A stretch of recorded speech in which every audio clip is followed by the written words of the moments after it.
Hello and welcome back to another episode of the Humans of Padel podcast. I'm your host, Max. In this episode, I'm joined by Jodi Cullity. Jodi is the founder of ELEVENO Pickleball, a company that specializes in social events and consulting within the pickleball industry, and she's currently building her own pickleball club in Massachusetts. We discuss her entrepreneurial journey and also the financials of starting a pickleball club in the US, also the crossovers between padel and pickleball, and how we can continue to grow pickleball, padel, and all racket sports throughout the Middle East and worldwide. I hope you enjoy the episode. Have a great day. So Jodi, I'm actually very happy to have you here because I feel like I know you without knowing you, as we've been exchanging messages on Instagram, following each other's journeys. Finally, you're back here in Dubai. So let's start off with that. What brought you back here to Dubai? So I'm in Dubai for the Dubai Business Associates 10-year reunion. So I was fortunate enough to meet His Highness Sheikh Mohammed bin Rashid Al Maktoum, the ruler of Dubai, and explain my entrepreneurship journey from White House to Expo 2020 to back to Boston to now my own pickleball company. So every time I come to Dubai, it's very reflective. I try to come once a quarter, but because of the business, I've been here since last year. So really excited to meet you. For those of you that don't know, I have been stalking Max on Instagram for the last 2 years. He was the first person that opened up pickleball in the whole GCC area, Correct. which is a really big deal. And I would sing his praises from afar. I sent him a note. I even got your WhatsApp number before you even gave me your WhatsApp number. I think I messaged you, and trying to make the introduction, I just knew I had to meet you and everything that you're building here.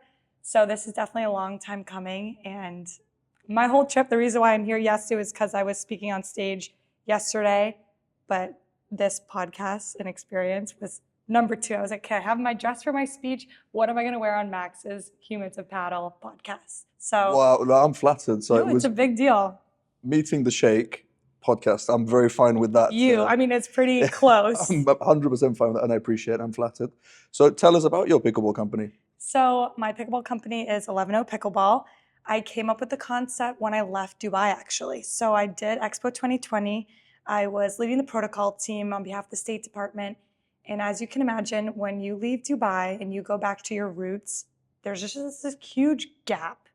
And any interview I took or I was back with working with high-level dignitaries and delegations in the United States, I just wasn't feeling inspired. I missed that Dubai spark. And my parents, my dad is a retired firefighter. My mom is an elementary school bus driver. They fell in love with pickleball. It was everything they talked about. It was all their friends. They were so active. And we became really close playing pickleball. And so I knew I wanted to be involved in the pickleball industry because it was booming so much. I knew I always wanted to be an entrepreneur. I just didn't know what kind of entrepreneur, what business I was so passionate about that I would leave my comfortable job in government to take on full time. And I noticed I didn't have anywhere to play where I'm from, which is Foxborough, Massachusetts, where Gillette Stadium, home of the New England Patriots, play. So anytime there's a Taylor Swift concert or Major League Soccer game or NFL, it's at Gillette Stadium. And that's 3 minutes from where I grew up. And so when I was figuring out, I was consulting in the pickleball space for about 2 years. That's why I was following your space pickleball journey heavily. I follow a Spanish group, Vela Pickleball as well, fabulous group. And then I visited 60 facilities domestically in the United States. And it's the Wild West in the US. Are they all privately owned, or are they? Yeah, pretty much. There's a couple big franchises. I've studied their market, but you're seeing any pickleball facility from making $1 million to $2 million if you just do like pure membership model. Then if you add the food and beverage concept, $3 million to $11 million year one. By the way, $11 million year revenue. one. Yes. So we'll talk about the financials in a second because that's really what is the bread and butter of why I decided to do the brick and mortar business. And the only reason why I'm opening a brick and mortar is because I was networking with the head of construction at Patriot Place. And he said, Jodi, it's so funny you mentioned pickleball to us because we're talking to 17 different pickleball businesses to open here on campus. That's when my light bulb went off because this is my hometown. And if anyone's going to do pickleball, it's going to be my company. And so that's where my concept of ELEVENO started. However, as impressive as my background, and I definitely went through my imposter syndrome phase where my resume was my identity, I worked for Under Armour, I worked for the White House, I worked here. I often name drop to get myself in certain rooms, been sponsored in 15 different countries, been amazing. They looked at my resume. This is a prime picture, City Walk and Coca-Cola Arena. It's the best of the best. You have New Balance there, established brands. They basically said, Jodi, your resume is so impressive, but the elephant in the room is you've never opened up a brick and mortar business. This is our second largest building on campus, and we never give it to first-time operators. So I said, that's fine.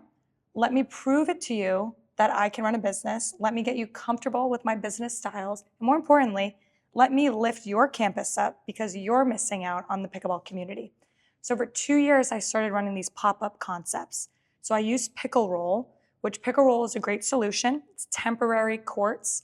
And so I used all my own money, transformed. I said, give me an empty parking lot. I will turn it into magic. So I started kind of like the Coachella of pickleball in my own hometown, did a sold out tournament, 6 courts, beer garden, all the tenants, again, at City Walk, but at Patriot Place. I made them get involved. I didn't rely on the landlord. I said, I'm gonna go into all these brick and mortars and you guys are gonna participate in pickleball. I don't care if it's playing in the tournament, sponsoring, giving out free ice cream scoops. This is a community event and you all need to be present. But why were you so passionate about this project? Because I mean, you took a long route to get to where you want to be, right? But why did you want that so bad? That's a really good question. I think sport has always been so transformative for me. I have 3 older sisters, and you'll often hear me when I introduce myself and my business to people now. I don't start with my resume items. I start with my mom, my dad, my sisters. And I went through a quarter life crisis. We were just talking about midlife crisis. I was not fulfilled with anything in my life anymore. Being in a lot of rooms, having a lot of access, I missed real human relationships and connections. And I know you're a coach, so you feel the same things that I feel. And sports was so transformative for me. And also I went through a big mental health journey the last 2 years, and spiritual journey, meditation, breath work, you name it, I have tried it. And it was just holistic for me. So the fact that I can give back through sport was really kind of the nail in the coffin for me to decide to go all in this business. And I guess it being so close to home for you made so much more sense for you to push for that. Yeah, and I think the unconditional love, I'm very spiritual now. I really didn't feel comfortable in my own skin when I moved home from Dubai. I had a really tough 2 years of just an identity crisis, not feeling good enough, or what am I going to do? I'm a very busy person. You saw me running in here, changing. I overload my schedule. It's a flaw of mine. I'm addicted to socializing. And I think that's a coping mechanism that I use to run away from myself. And playing pickleball brought me back to myself. And I'm not trying to go pro in pickleball, by the way. And if we stepped on the court, I'm sure you're going to think I'm really great at pickleball. But I'm actually so much more enthused about making the social experience on pickleball more impactful. And so the why, and I've been getting that answer a lot this week because I'm on stage talking about different things. It really came from like my ego dying, truly, like even driving to my speech yesterday, I was actually bawling my eyes out because a part of me is past, and I have to let go of that past version of myself that lived in Dubai, which is really sad. But it's also really exciting that this new version of me, I can feel it, I feel magnetic, I'm glowing, is starting to come out. And I'm at the foundation of like building myself, but also my company at the same time. That is exciting. That is at Did the you same think we were time. gonna get so That deep? got very deep, very quick. Very quick. Which is great. I mean, ultimately, that's the reason for this podcast, right? It's about the people behind the sports and people behind the ambition of paddle, pickleball, whatever the sport may be. I'm interested in the story and how you got to where you are, and that's great. And it takes a lot of self-awareness also to realize the flaws that you had and how you manage your schedule and what you're doing wrong. And it's easy to, praise yourself, but it's very hard to admit what you're actually doing wrong. And it's great that you could see that. But like you mentioned, okay, you put on these pop-up pickleball courts, you're using the pickle roll, you're doing it in a car park, you're making an event out of nothing. What was the feedback? What was the result of that event that you did? And our first tournament we ran, we were negative $8,000, right? We were not looking at these events to generate revenue. yes, that's the ultimate goal with the brick and mortar, of course, but we were just trying to listen and learn from the community. So we're very big into data, collecting surveys, and we give away free pickleball products. So we work with a lot of sponsors to entice people to come and then share information. So our whole facility is built from our players, which is really special because I have a perspective of all the amazing Padel facilities here, some in Europe, 60 pickleball facilities in America. So you bet that 11 is going to be the best pickleball facility you ever walk in. However, that's from my business perspective. I need to make sure that that's connective with the local community in New England. So that was the main reason. I think we also generated a lot of media interest, and we were able to find our story with Patriot Place, which then when it came down to negotiating the rent or the deal, they were like, we need you here. Because we called it the Patriot Place Pickleball Classic. I didn't call it 11-0. I wanted to uplift their brand, and then they got all the media rights. Because think about it, Patriot Place is the retail arm of Gillette Stadium. Gillette Stadium is the one that's always in the news, always with the football, but the retail area that's doing so much to take care of those spectators never gets in the news. So that was my main mission, again, was to remind them, I'm here for the campus. I'm not here for my own intentions. And that's why they chose our company over the 17 different operators. By the way, these are the biggest pickleball franchises in the whole United States that have already operated and ran 30 clubs, and they still are taking a risk on Jodi Cullity. So the story behind the brand was the reason why we did the pop-ups. And also, we worked out a lot of kinks. I worked with people that were now no longer working together. We did programs that weren't selling. We used paddle companies that aren't a good fit for our brand. So I feel like as a new entrepreneur, it was a risk mitigating strategy. It was a great proof of concept, really, wasn't it? That you did. It was. There's two things that you said that I found really, really interesting. The first thing that like touches me in a deep place is data. Not sexy, but I love that you talked about that because it is so important. Collecting that data, understanding who your demographic is, the type of players that you have, what they want, what they need, and how you can also, from a business perspective, optimize that and generate more revenue by, catering to their needs. And the second one was that you focused on the community and you wanted to make it about the community. So they already felt part of your journey and part of this club when it does open. They feel like they were part of that journey, right? So you've already started to gain loyalty from the local community, which is amazing. And I think like even this wall is so inspiring to me.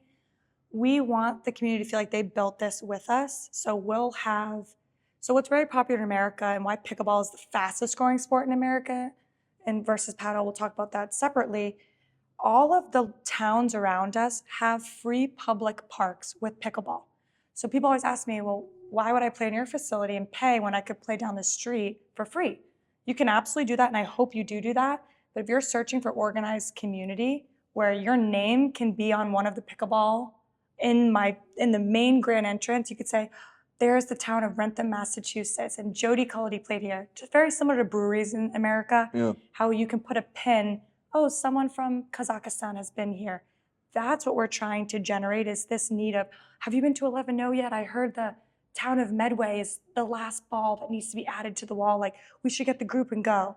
That's really what we're trying to inspire. And people ask me, pickleball is getting so saturated in the US. Are you nervous if there's a facility that arrives down the street? Absolutely not. The more facilities and the more courts that open is better for this huge supply of players.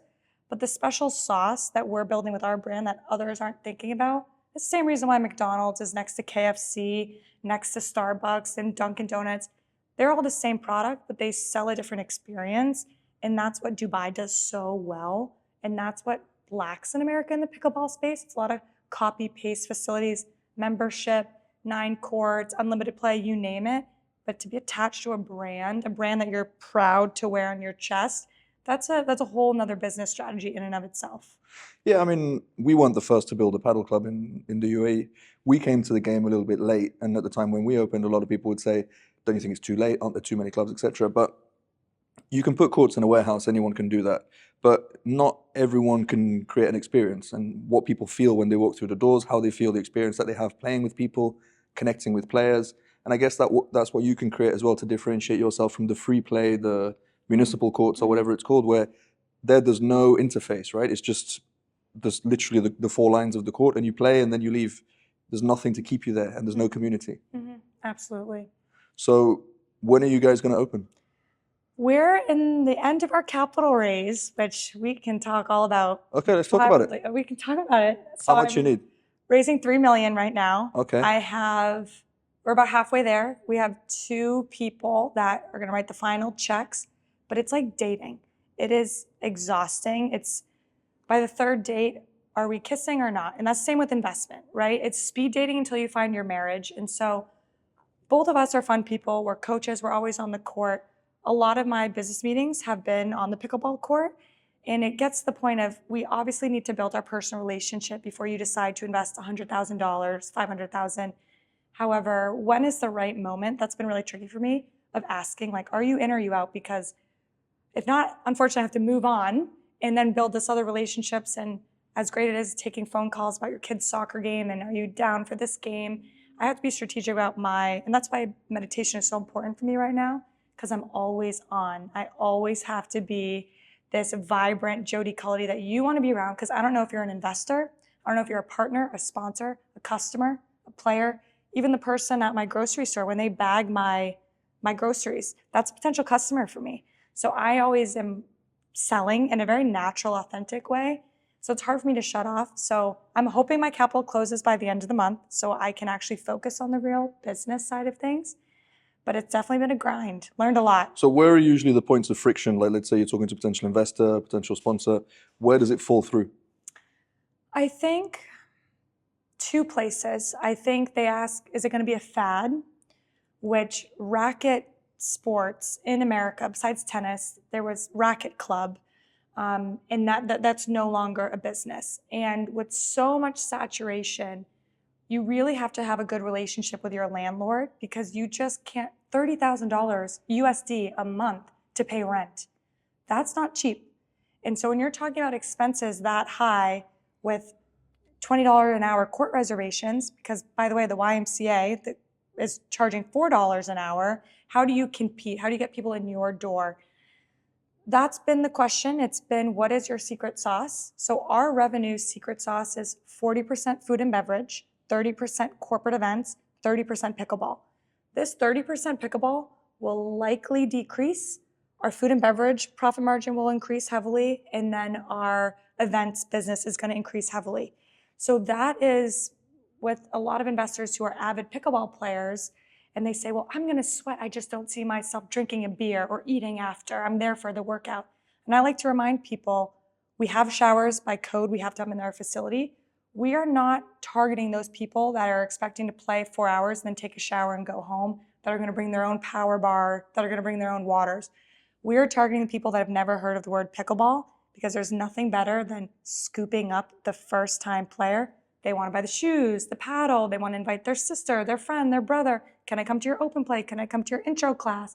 They're like obsessed. Yeah. So that's our target market. So explaining to some investors who are the avid player, it's just reshifting their perspective on, yes, court time and the height of the net is going to be perfect, but what we really need to be talking about is the food and beverage concept and how we're going to hit those revenue numbers, because the pickleball is just to get people through the door. Yeah, and to be honest, I mean, we've seen it in the past almost 3 years of operation here. There's not a lot of money at the top of the game in terms of level. The money is where the beginners are, like you said, the first-time players. When we first started, we were running 3 times a week an intro to paddle session, which was free of charge, just to get people through the door, like learn the basics of the game, and then you put them into a funnel, right? Like, you're a beginner, okay, now here's a beginner class for you, and then these are the matches that you can play, and you should buy this racket. And so then, they get drawn into this ecosystem that we've created, and then a lot of people are still here that started with us 2-3 years ago, because they've followed that journey, and everything is there for them at each step of the way. The good players, they barely spend any money. They pay their court, Right. and they buy their racket in Europe, and like Yeah. all this kind of stuff. So that's not what we focus on. And I think you're doing the right thing in looking at that mass of people who've never heard of the sport. Yeah, and I think that's where, for me as an entrepreneur, and I say this to my investors, I'm a very conservative entrepreneur, and I'm always trying to capitalize in ways that don't directly derive from court reservations. So for example, in the United States, last year alone, $400 million of injuries were related to hospitals because of pickleball. So that means that many people went to the emergency room with injuries related to pickleball. They made $400 million in revenue from pickleball players. That's the hospital. So now I have a partnership with the hospital on campus Because amazing. if you come in my facility and you get injured, you could potentially not be a customer of mine for the next 9 months. I need to be involved in your journey. So this is where we talk about data again. So I'm going to connect you with the hospital on campus. We're going to set you up with the best knee surgeon or your ACL, Achilles, you name it. Then from there, I'm going to watch you go to PT on campus, by the way, at Gillette Stadium, Patriot Place. Then from there, you're going to return to my facility, and I have been watching you, and I'm still a part of your journey back to the game. And so I'm trying to figure out how we're going to monetize that. Right now, it's kind of like a handoff of, referral, go. Yeah. We have some ideas. But what about prevention? Why not Yeah. focus more on prevention? So having less injured players. Yeah. So that's So less time away from the court, right? And then yeah, because we're also trying to maximize. Yes, I have 9 indoor courts, 6 outdoor courts, but you do the math, that's less than 50 people. And so how can I make money off of people not on court? So I'm sure you do this with your iPad. You record their game and then you take your lesson in the coffee shop and then you guys drink coffee just like they do in golf and you can see it. But I'm still charging you $50 an hour, but I have a court available. So those are the type of mentalities that I'm trying to make it really holistic out because the court takes so much real estate. Like even this space that you have is amazing. You have not only the store, you have the cafe, you have the mezzanine space, you have a co-working space, and you have the courts. These are all your revenue streams. It's not the paddle. I mean, that's the anchor, right? And so that's what is a big focus on 11Os. Is there a big demand for pickleball coaching? Absolutely. And Really? the best part about pickleball, and I don't know if this is in paddle because again, I only know paddle at a high level. Everyone that plays pickleball seriously thinks that they can go pro. Is that the same in paddle? I think it used to be. I mean, people think they're a lot better than they are, and they think they can achieve a level that's a lot higher than they can realistically achieve, but pro, maybe not. But that's the mentality in the United States. And like my pro, for example, he's fabulous. He's kind of a content creator. He is being a coach and he's training to go pro. And that is like all the pickleball coaches across the United States. Right now, they're giving college scholarships for pickleball. That's massive for us. So when people always ask me, are you nervous about paddle coming? Always, right? It's another sport. It could take away customers. However, colleges in the Midwest primarily, which they don't have great marketing or they're not the Duke or the Harvards of the world, they're calling up people on Duper. So they're looking if you have a high system rated, and they're saying, how would you like $20,000 in a sports scholarship to come to our little school in Ohio? Then you have this pickleball player, whoa, maybe that could help me go pro and I get a scholarship. I could say I'm an athlete. So this is now starting to happen in the United States. It's also becoming a high school sport. So that's been rumored. So again, I love the brick and mortar business, but what makes me so excited, and I love the sport, it's the ecosystem. Like we are at the foundation level of not only a pro league, facility league. We haven't had this since the NBA or the NHL or the MLS was created. The one benchmark I, as an entrepreneur, try to look at was spike ball, which came out in the early 2000s. Yeah, but that never went anywhere, really. Right, never went anywhere. So it's like trying to figure out the dynamics of this whole entire industry. And we're all in the same boat, by the way. The pro leagues, the facility owners, everything I could be saying on this podcast, by the way, could be totally wrong. It's still the Wild West. Yeah, it's a fast-moving space, right? You don't know what's going to happen in 2 years in pickleball. I mean, what I always find interesting about American sports is how it often goes like the franchise route, where you have teams. Mm-hmm. Is that happening in pickleball as well? Absolutely. So every city has a franchise? Absolutely. And I'm so happy you brought that up because about 2 years ago, the investment in pickleball was, say, like $100,000. You had Tom Brady, LeBron James, Drake, all the celebrities were investing in pickleball. Flash forward now 2 years, to buy a pro pickleball team is $10 million. That's one of the biggest jumps in pro sports history to date. Are they date. Even competing in a league already? I haven't even seen it. Yeah. It's called Major League Pickleball. So it's also partnered with PPA, the Pro Pickleball Association. It's owned by UPA. They finally merged. It was kind of like... Yeah, there were two, right? And then they... Yeah, it's kind of like LIV and PGA golf.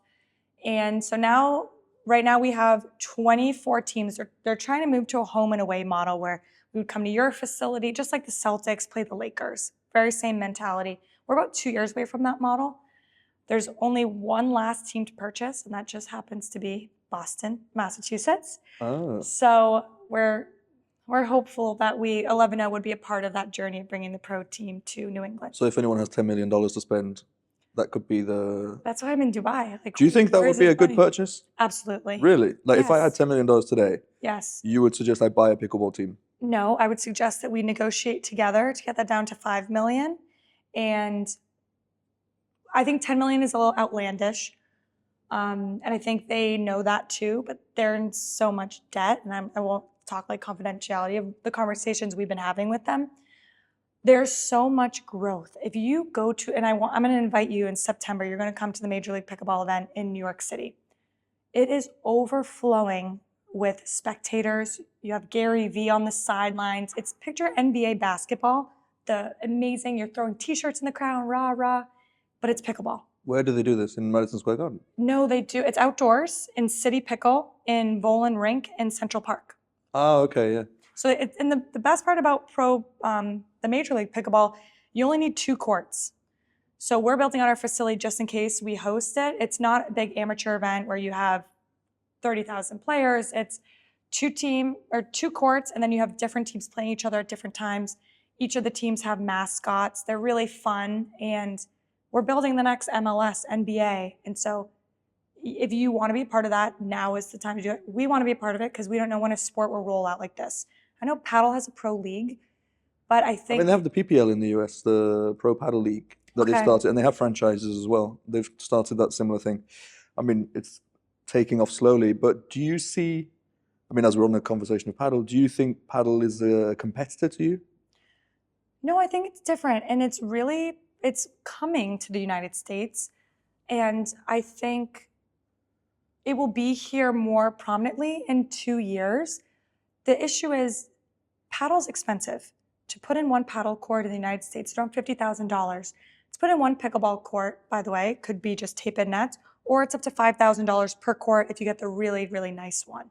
So when you look at those, and then you look at the real estate prices and the availability, the glass is a little tricky, right? Because you need not only the high ceilings, but you need the barriers for the glass. And if you want to host a pro tournament, they need to run outside the court. So it's even more space. Pickleball, a little bit, same kind of size, a little bit smaller, but you don't need glass. It's easier for towns. So when I talk about paddle accessibility, and I don't know how it is in Europe, it's probably better. Every single town in America is building pickleball courts because it's so affordable and it's basically pavement with paint. For them to put in the glass, and then not only to upkeep, and again, I'm sure if I looked at your financials, it would be the cleaning, the replacement. I don't know if it smashes. I don't think it does. I mean, touch wood, so far we haven't had any broken glass, but it does happen. Okay. But there is, I mean, you know, there's issues with the poles, the posts, like all this kind of stuff. There's a lot of mechanical, well, stuff that can go wrong with a paddle court, it is true. And upkeep is quite expensive. And also, you can't really put paddle courts in a municipal park in the US because they'd get broken and destroyed or vandalized, right? I imagine, at least if you did it in the UK, in a public park, you put a paddle court, it would be destroyed in less than 24 hours. And that's where we want to have a paddle court at our facility. We're starting with pickleball. We know it's coming, and I want to support it, especially because it's very international, and my mind is so international. And I know it is the future, but I think for us, the accessibility is where America really is right now, not only financially, but physically.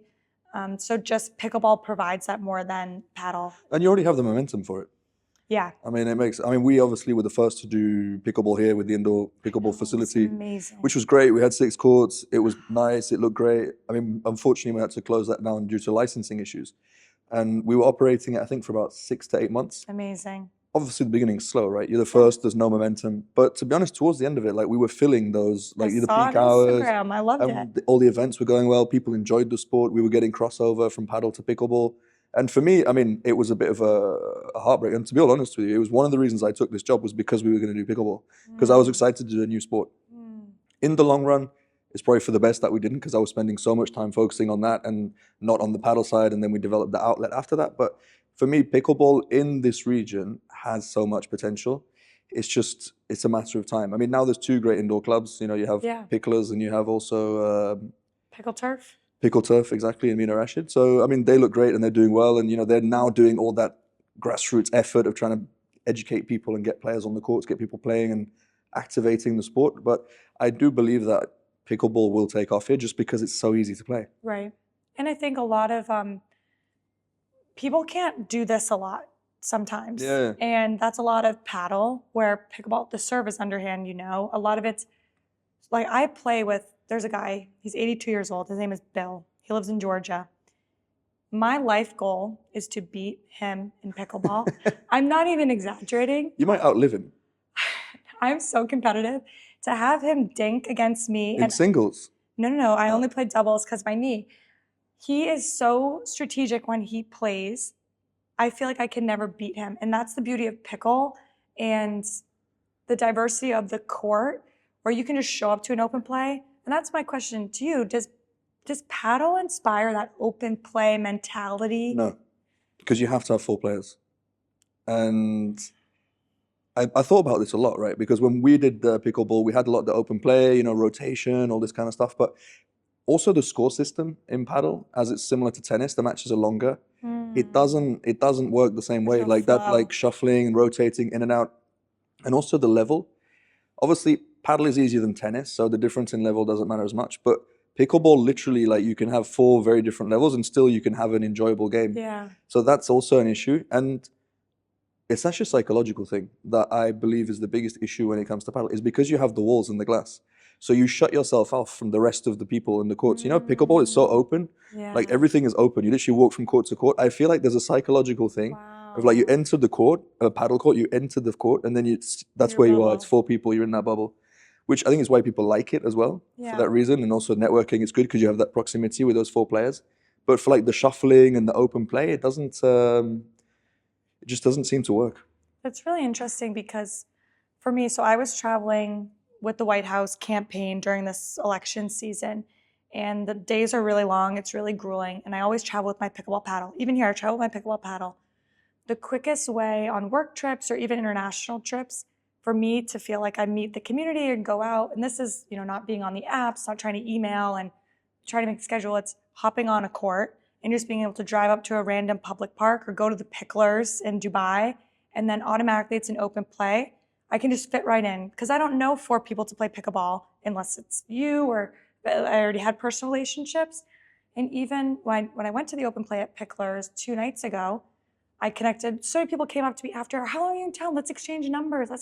And my friend who's from Dubai was there and he goes, this never happens at paddle. Like no one exchanges. I'm sure they do, but he was just saying in the groups he plays in, we have 4 people, very competitive. We stay on our court and then it's kind of see you, let's reserve again tomorrow. And even from Picklers Tuesday night, one of the gentlemen I met on the court, that was one of my meetings today. We were now networking and talking about doing some business collaborations. And that's so great for me because besides my speech in this amazing podcast appearance, I have a pretty open schedule besides catching up on my East Coast time. And so having that, I knew that was like a networking opportunity for me. And then having that relationship to then actually turn into filling my schedule with something when traveling. And that's where I'll try any sport. I'll try paddle, I'll try squash, I'll try golf if that, because I travel so much, if that makes me make new friends in a community, then I'm all in for it. And so that's kind of the beauty I found with just traveling with the pickleball and a paddle in my backpack anywhere I go. I mean, it's much more comfortable than just like walking up to random people and saying, hi, how are you? Like, do you want to chat? Like that. Yeah. We don't do that anymore, or just talking to people. It's true. Sports is a great networking skill. And I think pickleball is one of the best ones for it. Like for you, having seen Dubai and the US from both sides of the spectrum of like sports, how do you think we can grow pickleball more here? It's a great question. That's also been on my mind a lot. I think the facilities is the first part. I think secondly, there's so many, and this is why the UAE is a sports hub. There's so many great events like the Dubai Desert Classic, like the Rugby Sevens, like F1. They are already bringing the worlds here. And so I think the easiest way is just doing a pop-up and just more of that education standpoint. Because there's definitely that grassroots where it starts with, we're not going to pump in a facility and expect to make EBITDA of $2 million year one. It's let's educate, let's bring into the schools. So how America, it's really grown. When I was growing up in elementary school, pickleball was a part of our gym class. Even though it didn't get popular since after the pandemic, yes. Pickleball's from 1965. However, because of the pandemic, people played it in their driveways and it became very accessible, good way to go outside. But we actually grew up learning pickleball, but I never looked at pickleball. Like I just played it, okay, it was a gym class kind of thing. So I think if we were to really chat strategically about how we can grow pickleball here in the region, put it in the gym class in all the elementary schools. Because again, unlike tennis, or again, I don't know Padel too much, you put a pickleball paddle in a 4-year-old's hand and then you have an adult on the other side, they'll be able to play a real game, unlike tennis where it takes them till about 9 years old to have a consistent volley or rally, where pickleball, even Senses, which is the People of Determination orphanage here, which is fabulous, we could implement it there. Yeah, they were coming to play pickleball. They loved it. Oh, that's We had amazing. they were coming, I think, every Tuesday to play. I mean, Exactly. honestly, like we had our summer camp. So the summer where we had the pickleball here, Yeah. it was like the whole morning, and they had lunch here, whatever, 2 hours of paddle. Nice. And normally we'd start them off with pickleball just as like a warm up, just to get them moving and playing. Yeah. And the kids did not want to leave the pickleball because they enjoyed it, and it was much easier. They weren't having to play off the glass, and the distances, the racket's lighter.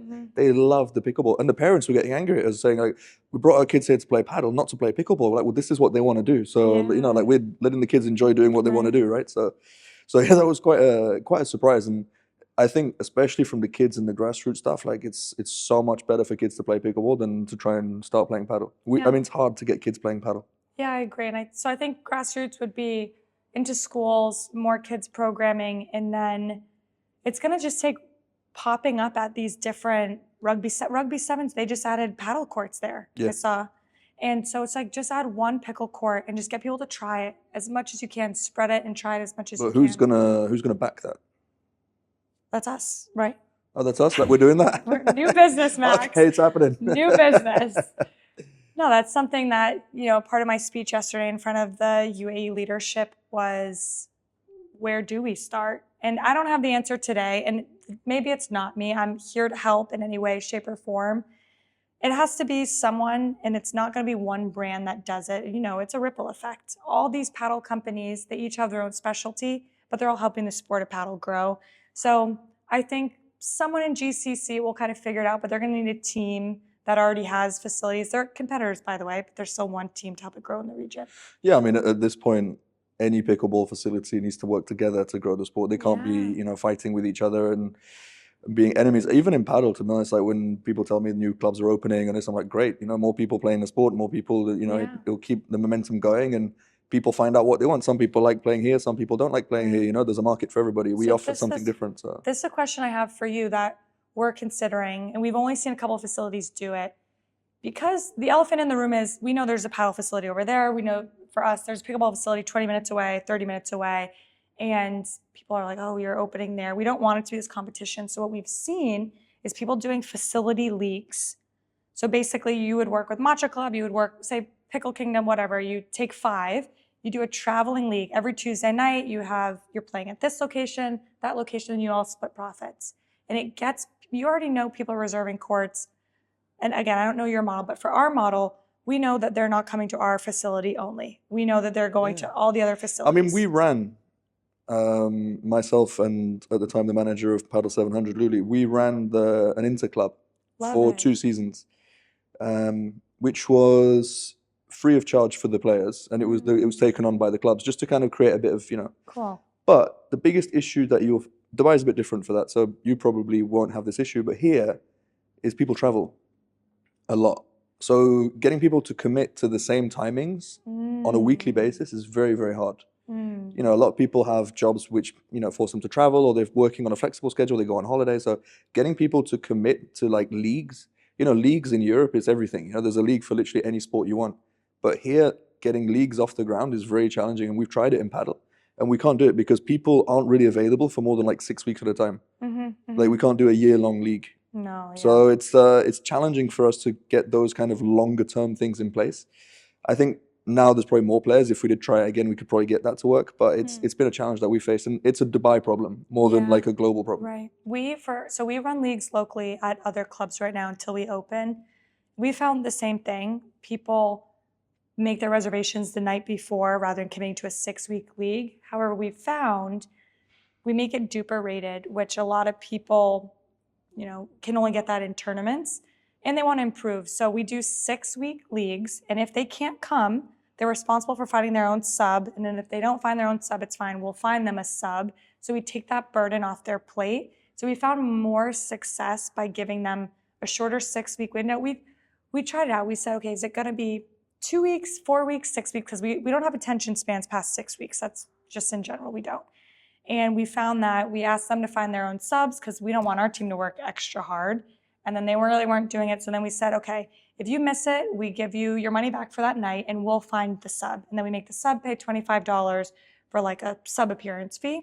And so that's been much healthier for us. And I think we want to integrate that with a 6-week inter-club league, like similar to what you were doing, to just kind of create that market. Yeah, I mean, the moment you start fearing competition is because you're not at the top of your game. If you're comfortable with where you are and what you offer and the services you offer, you will have demand and you will do well. Once you start looking over your shoulder and thinking, oh no, there's another club, for me, it's the smaller clubs that suffer. It's the ones that aren't putting in as much effort to give value. As long as you give value and you give experience and people live with a smile on their face, you're gonna do great. Yeah. I'd love to, can I ask you a question? Sure. Can you walk me through your name, Padel Art? And by the way, I love your art installation downstairs, which I haven't seen in person yet. This is only from Instagram. So Okay. I'm very excited to actually see it. And that's been a huge inspiration for 11O because any content you've posted or I've seen people post at your club, you see the gorgeous splash of that ball and all the colors and it says Padel Art right in the middle. So tell me, A, like how did you pick the name? And then B, like what was that art and design concept inspiration for you? I mean, honestly speaking, the name, at the time when we opened Padel Art, there weren't a lot of names available because a lot of paddle clubs had already opened. Yeah. And one of the owners of Padel Art is a local family from Abu Dhabi. And one of them is an amazing photographer and he's into art. So he's like, let's call it Padel Art, which made sense. And then we opened the club, but nothing was tying into that name. A lot of people were asking us like, why is it Padel Art? There's no art. So then we were thinking it makes sense. We have to use this name. It's a great name. Let's try and bring in this artistic side. So we actually where we're sitting now was an art studio. Wow. For a year. And I can see some of the art. Yeah, some of it's still here, Stunning. where people come and do painting and all this kind of stuff. And then now we have painting in the cafe for the kids. So we're trying, I think there's a big link between creativity and sports. Yeah. So we always try and tie in the two together. And then in regards to the piece in the middle, we wanted the first thing people to walk in when they see is our brand. And, and it's important to give people something to take a picture of, because if it's not on social media, it doesn't exist. Right, right. So always have to think about, is this a good place for someone to take a picture? Will they like this? And always kind of try and keep things eye-catching. It's funny because now we've been open for almost 3 years. We've become almost one of the older clubs. So we're in the process of now renovating. Wow. So we're now redoing all our changing rooms and we're going to be redoing the whole space just to kind of freshen it up. Because we don't want to fall into that, that complacency of like, okay, we have a good facility, we're making good money, let's sit back and relax. We want to keep reinvesting and keep providing an amazing experience to all the players that come here. That's great. I also like to ask, because I saw you did something with McDonald's. Yes. I'm telling you, I stalked you and your business. I love it. So what I saw on social media is you guys had a bunch of McDonald's jerseys. Can you walk me through that? Was that a sponsored event? Was that a corporate event? That was actually an initiative from McDonald's. And they approached you? Yeah, so they wanted to do the McDonald's Junior Academy, which is ironic, like combining fast food and sports. Yeah. I was like, you know what, if you guys want to do it and you're willing to pay for it, let's do it, let's do an academy for the children. So on every Saturday morning, we had 2 rotations of 90 minutes, all 8 courts, 6 kids per court with a coach. So it was chaos. Wow. And it was a great experience. And the kids loved it. And it's challenging for the coaches and all this stuff because there's a lot of people and it's going on. But it was a great initiative that they had, but it's difficult when you do these things. And they made it free of charge for kids. So for a lot of the parents, they just saw it as babysitting. Amazing. So they just put in the kids and they don't really care about sports and whatever. Like, okay, just go there for an hour and a half. Yeah. So from a sports perspective, it wasn't managed the best way, in my opinion. They should have done it with kids who are actually interested, or, there should have been a little bit of triage and all of that. But there's a lot of companies now trying to invest in the sport and tie their name to paddle. Right. So why was the reason that McDonald's wanted to do this at paddle? Like, was it because of paddle and they wanted to tie their name to paddle? Yeah, they wanted. Paddle is the trendy sport in the UAE right now. So if any brand wants to grow their name and try and be a little bit cool, and McDonald's doesn't have the best reputation all the time, so to tie yourself to paddle is a great way to increase your brand awareness and also give a positive vibe to it. Wow. I loved seeing those pictures. Now, can I ask, now I'm switching the interview on you. That's fine. Walk me through being a coach for the women's team. You just got back from India. Well, I came back from India last week. I went there to compete in the Asia Pacific Paddle Tour, Okay. which is the third biggest paddle tour in the world. Okay. Honestly, it was so much fun. Nice. Because I like the way they've done it. They've put a lot of focus on the amateur tour. So they have the pro tour, but they do the same thing for the amateurs. So when you go there to compete in the amateurs, you feel like you're playing in a real tournament. You know, you get like your lanyards. It's really like silly things, but like you feel special. You know, like the courts are branded. It's streamed on YouTube. You know, there's proper sponsors. So it was an amazing experience. And actually, we're bringing the APPT here to Padel Arts in October. So we just signed the deal with them. Congratulations. Should be announced by the time we release this, hopefully. Otherwise, I'll be in trouble. And so that was fun. And then in September, I went to Kuwait to be the coach of the Thai ladies national team for the World Cup qualifiers. And honestly, that was... By the way, how did you do in the tournament in India? We're not going to skip that. Well, we can skip that because, my partner, John, he broke his toe in the first match. So we obviously lost in the first round. I thought you were going to say something like he tore his ACL. No, he broke his toe. He ran into the post and he kicked it and he broke his toe. So I had a great networking time. So you were disqualified game one? Yeah, on the Friday. Oh. So I was there till the Monday. But I made a lot of new friends, and you know, it was good for the business and from the business side. So you know. Do you think you would have won if his toe was? I think we could have made it to like the semi-finals, but I'll say yes actually because we'll never know. No one will know the flip side of that story. Know. But yeah, and then in September I went to Kuwait to coach the Thai national ladies team. And who asked who? How did that relationship That was quite a funny story actually, because it's the qualifiers for the World Cup, and there's not a lot of money in Thai paddle, unsurprisingly. So two of the girls who play in the team, they came to me looking for a sponsor to give money to the team so they could travel, you know, cover the expenses of the team, the flights, the hotels, because it's not cheap, right? You have to go to Kuwait, they have hotels, they have flights, nothing's covered by the federation. So they were trying to raise money to cover it. So we sponsored them with the paddle outlet. Great. And then they're like, oh yeah, now we just need to find a coach. I was like, well, if you need someone, nice. I don't have much going on, you know. And to be fair, there's not a lot of people that love paddle enough to go to Kuwait at their own expense to coach a team that they've never met in qualifications that they're not going to qualify through. Yeah. But I don't know. It's one of those like movie stories that you just want to be part of that story. Amazing. And I loved it. To be honest, like I met the team on the Friday. Our first match was on the Sunday, and even they'd never met each other. Because some were coming from Spain. Only two of them were coming from Thailand. One was living in Qatar. So they all just got there. Like we had one training session before the event, and we actually made history because we beat Bahrain. We won a match, so we did not come last. That's amazing. So we made What history. kind of coach are you? I mean, are you tough? This is very encouraging? Different. This is different. Coaching on the bench is very different from coaching on court.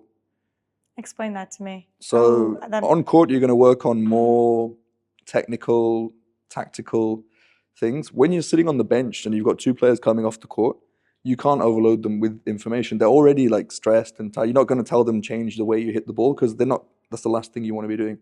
The only support that you can give them is really emotional to make them feel better about themselves, try and get them in a positive mindset, and some minor tactical advice. If you see from the outside, maybe this person is a bit weaker, this shot they're missing a lot, just to give them something to focus on and re-anchor them in the game. But ultimately, it's more an emotional support and just giving them some peace of mind and some confidence, because none of them had really competed at that level or in that kind of environment, so they were quite nervous as well. So I was just trying to reassure them most of the time and make sure they had a good time and that they bring out the best of them. Wow, that's so inspiring. Honestly, I learned so much. Yeah. Like as much as I went there as the coach, I feel like I came back with more knowledge than anyone else. So when's your next coaching? Well, in theory, I think there's the Asia Pacific qualifiers. I think it's in Bali, so I don't mind going for that as well. There you go. Let's see if I get the call. I'm ready, you know, if the Thai team still needs me. Coach is ready. I'm always ready. Anything for the sport of paddle, I just love it, you know. Wow. You should come be a pickleball coach. I don't think I'd be very good at that. Why? There is one thing actually I need to talk to you about pickleball and why I see a barrier for the growth of the sport. Tell me. And you can tell me if you believe this or not. Love it. I think pickleball is awful on TV. Tell me why.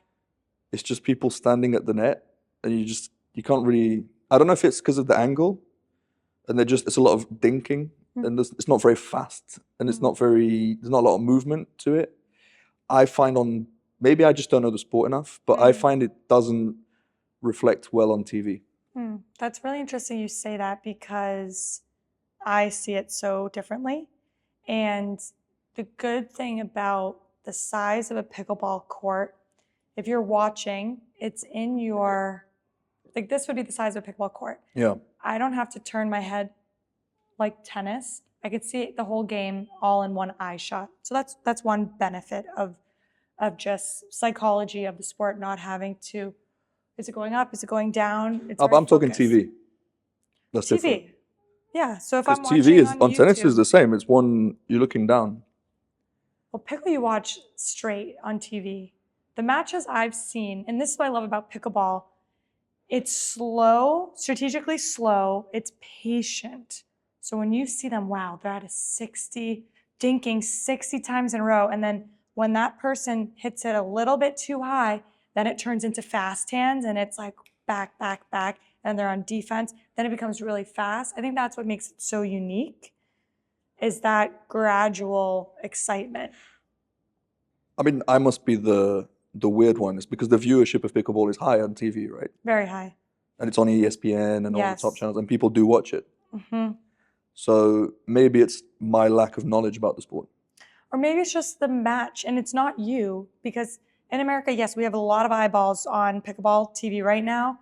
However, if you were to ask, say we're at a local park playing pickleball, 30 people on court, if you were to ask them, name one pro pickleball player, guarantee probably under 10 people would be able to name. Similar in one. paddle, it's very much an amateur sport. It's very much, not many people watch it. But I find paddle, from a spectator perspective, the highlights are more impressive. Running out the court and like the big smashes. Absolutely. I find it's a lot more impressive, which is why I could see it growing more from a spectator perspective. Yeah, from a media perspective, I think it's very accurate. I think the energy with pickleball that they're trying to go for is more of that NBA style of the crowd cheering, the coach on the sideline.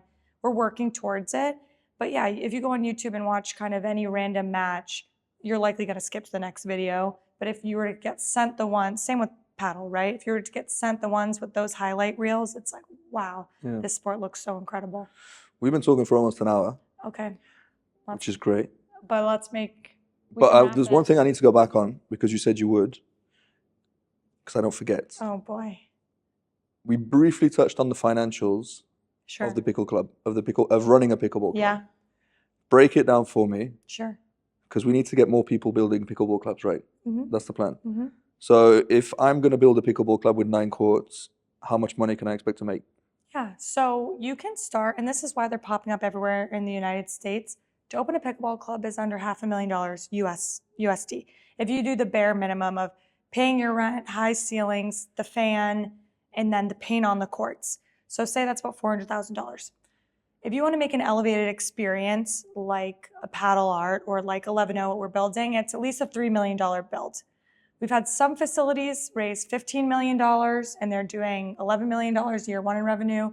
And we've had other clubs that they put in low capital, and they're reaching that 1 to 2 million. So I see the pickleball facility landscape in 2 different ways. I'll talk about the first way.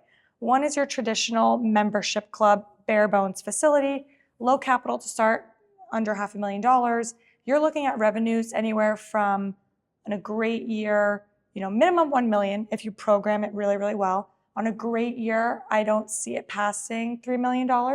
If it's just pure pickleball, pure memberships, pure open plays, doing the bare minimum, not doing your own sales team. So you can still reach $3 million without F&B? Absolutely, yeah. Yep, but that's active programming. Now, if you add food and beverage to the concept, and we're talking alcohol when I say beverage, you're now looking at revenues from $3 million to $11 million year one. The reason for that is because their pickleball numbers are low, and they don't have memberships. So these clubs, if they have membership, it's very low because the unique sauce and scheduling and optimization of the courts, they can't have members paying, say, $60 a month, but then Coca-Cola comes in and says, well, we want to book out your facility next week for an event, but those are during member hours, and then you're going to piss off your members, and then you're going to ruin your reputation.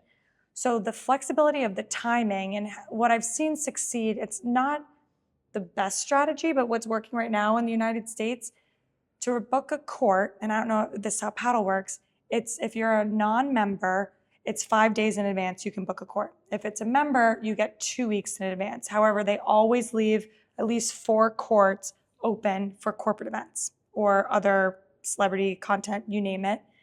We are finding that those courts, people have to wake up at 5 a.m. in the morning when the court hours are released to try to book it. And guess what? They always miss it. It's already sold out. So they can't even get court time, even though they're waking up at the earliest time and the website glitches, because then it's already sold out. So that's really where we are when we talk about whether it's food and beverage or no food and beverage. That's the kind of aggression that we're seeing in the Northeast market. The South and the West could be different because the weather is better, so they can play outside more. But when it talks about indoor pickleball in the Northeast, that's how it's working. The food and beverage is very interesting because what's very popular right now is, and we do this, any of our tournaments, it includes a free beer. Any of the beer night leagues on Tuesday night, it's coupled with you're playing, say it's $30 for a 2-hour league, you get a free beer, but then guess what? You're going to stay and have 2 more beers with your friends. Yeah, no one has one beer. No one has one beer. So that is where you can really play with the food and beverage experience. And for us, where we drew our inspiration, like if you were to see my investor deck and you were to say our competition slide, you would not see pickleball facilities on that slide. You would see Topgolf. You would see F1 Arcade, which is a car simulating, but food and beverage concept. You would see more of the entertainment concepts as our competitor, because we're an entertainment business. We're not a sports facility. We're not a restaurant. We are both. And to find that marriage of sport and F&B and nail it correctly, now we're talking revenue numbers over $6 million. And then that's where, if you're in major cities, your minimum, like our chef at his past entertainment concept was making $17 million in revenue year one. And I won't say what it is, but in their entertainment concept. And so that's we live in the suburbs, so our market's not going to be that strong, but we're very comfortable with our 6 to 10 million Yeah, if you get half of that, revenue. You're doing great. Yeah. I would love to see that pitch deck. Please, yeah, we'll send it to you. So I think to finish this episode, I feel like we could do 25 of these episodes, and I think we'll have to do this We're again. going to start our own company. That's already a given. That's already happened. That's been signed. We're doing that. Exciting. But I think we should end this on the off chance that someone has listened to us talk this long about so many different things all at the same time, because I feel like your brain works the same way as mine, and it's fireworks in the brain at the same time. If someone wants to put the remaining capital towards your $3 million, how much is left? $1 million. $1 million. If someone wants to put $1 million into ELEVENO, how should they do it? You can call me, text me, find me on LinkedIn, and we'll talk.